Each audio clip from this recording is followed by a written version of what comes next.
Good evening. I'm Will Cudi, and today we're sitting here with Mr. Marcel Holmes, the author of this book, The Rise and Fall of Love. Marcel, how you doing today, sir? I'm doing pretty good. I don't know what to say outside. Doing good. Doing good. I see this is some very interesting artwork you have here Yeah.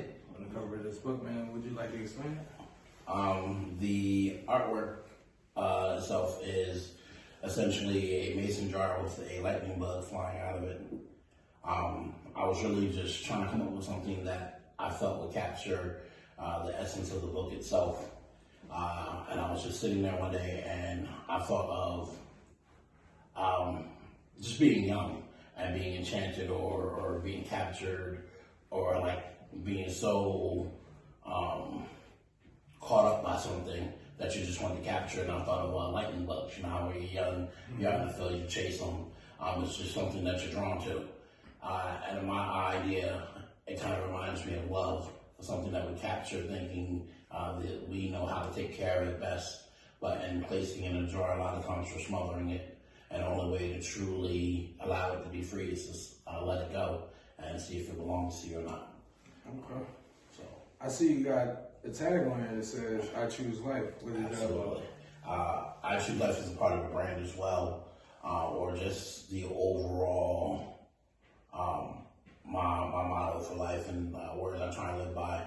Says for well, life is an acronym for love yourself first. Okay. So it's just always shooting self-love over self-destruction. It's something that I try and remind myself daily. Just coming from a dark place and learning to focus on self-love and self-care. It's a reminder and it's something that's gotten me through a lot of dark times. Now, I heard they call you Mac. Absolutely. What does that stand for? Making a change. Making a change. Is that what you do doing poetry?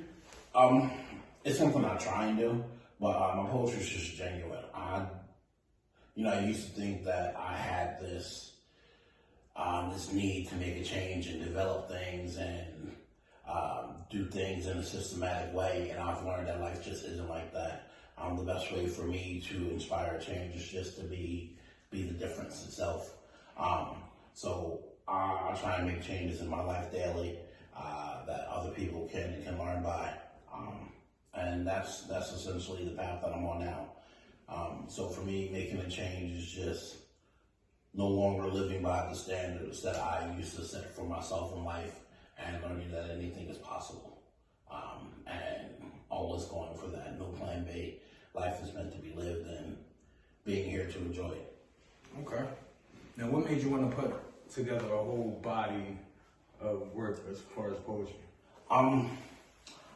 Over the summer, with quarantine, the pandemic and everything like that, I found myself in a position where I was just stagnant. I didn't have a lot going on, and with me wanting to focus on myself, I was coming from a bad entanglement. Oh, entanglement. Yeah, that's the word in here, I guess. But a situation that I was just coming out of, and I wanted to do something that would just keep my mind off of things. And I fell back to my safe place, which is writing. So I was able to compose the book itself. And it was really just a hobby and, because I never thought I'd be the one to put a book together. That's a lot of organization. Right. And that's not me. I'm a performance poet. I prefer to do slam poetry. Okay. So I enjoyed doing that. And then when it was finished, it became a point of healing. So now I'm at this point in my life where I'm ready to make this change. And I feel like releasing a book is a perfect way to celebrate the ending of a chapter. That's very interesting. Very interesting. So, getting to this book, man, I see you opened up with Forbidden Fruit. Yeah. What was the reason that made you think that I want to set the tone with this body of work with that piece? When I first wrote or started compiling a book, so it's a series of different poems. And most of the poems follow the theme of love or in a romantic way, a friendship way, or self-love. the poem Forbidden Fruit is a piece that touches on all those subjects within one piece, so to speak. So originally it was just a poem within a book. Right. And then as I started putting everything together, like I realized that the poem kind of outlines the layout of the book itself, so I separated it. And the beginning of the poem represents the puppy dog stage of love and all that. Okay. So I wanted the book to start off in the same way. You know, it's showing you the rise of love and the comforts that we fall into, which also often lead us into situations where we wouldn't have been in if we were paying more attention to, or if we didn't fall into that luster or lovey-dovey phase. You know, we've all been there. Right, definitely have. Okay. Then what do you feel like, which piece do you feel like gave you the most joy writing? Joy in writing, well, you know, each poem is personal. So there's a story behind each piece. Each poem has its own sense of healing in my life, or presents its own way of healing and memory. So they're special to me for different reasons. Like, I can remember parts of Forbidden Fruit. Right. You know, the beginning, it's real. Right. So I enjoy remembering those moments. Okay. I can remember parts of, there's a piece in there called Cookie Jar, which is more so the opposite end. It's an abstract poem, and it deals with immediate realization. You know, like coming out of the fog. It wasn't an enjoyable piece to write, but I enjoyed the way the poem came out. So I won't say that any one of these poems was one of my favorites to write, but they all hold a special place in my heart. Was any of the pieces inside of here hard to write? Like you had to swallow your pride to get this honesty out type of thing? Yeah. A lot of the poems were difficult to write. And then when I write, I kind of get into the stage where like I just go through it. At a certain point, it's just, you know, it's automatic. I don't know how to explain it. So it's like you're living the experience, which is right. Just comes right up. So dealing with those emotions when I'm writing is difficult, but I'm trying to push through it. Going back to reread the poems is more often when I get hit. And there's a poem in there that kind of centers around self-love. And that was a difficult piece to reread, and just realizing how vulnerable I was being in a book. Actually, at one point I thought about like throwing it back on the shelf, like just being a personal piece.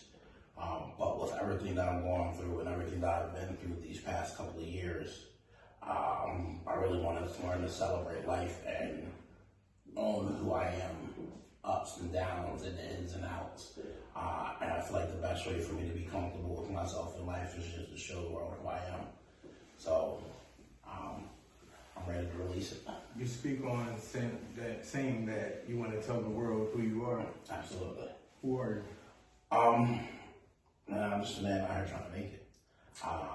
I'm a person who's lost, who's sacrificed, who's felt at times that they were broken, who's been put in a lot of situations where the life that I painted kind of didn't work out to be the way I wanted it to be. But I'm also a person who's realized that every single one of those situations have put me in a place that I'm at now, and I'm appreciative of that. I've learned that through enduring a lot of hardships of life, you can obtain a lot of peace and joy if you want it. I'm happy at the fact that I'm still able to love life in general. I love myself. So, you know, I'm just a person out there who's just trying to maintain focus, who's just trying to get through it day by day and keep joy in my heart and a smile on my face. And that's all I want. Now, you ended with Black Gold. Yes. Why that piece? I think that's a poem that's good, speaking with everything that's going on culturally right now, as well as personally.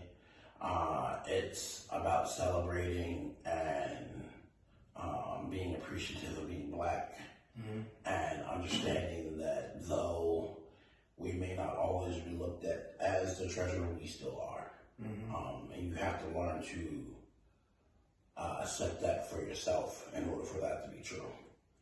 So that's a very important piece. And I thought that was a good representation of self-love in a way, especially with everything that's going on right now. Right. Okay. What do you define as self-love? I define self-love as, I would say, self-acceptance. Self-acceptance and the belief that you deserve to be happy. And once you get to that point, and once you accept that happiness is something that you deserve, regardless of the situation or the outlook of life, you have an understanding that those situations where you feel like you have to be in them to be happy aren't so much important. You don't have to be a part of the in crowd or at the concert or in the latest fashion. I believe self-love is just learning to be okay with who you are, and being appreciative of life in that aspect. Okay. Well, I'm thanking Mr. Marcel sitting down with me today. I appreciate you, brother. Why don't you tell people when and where they can purchase your book? Absolutely. The Rise and Fall of Love will be available on Amazon within the next few weeks. You can find it there or find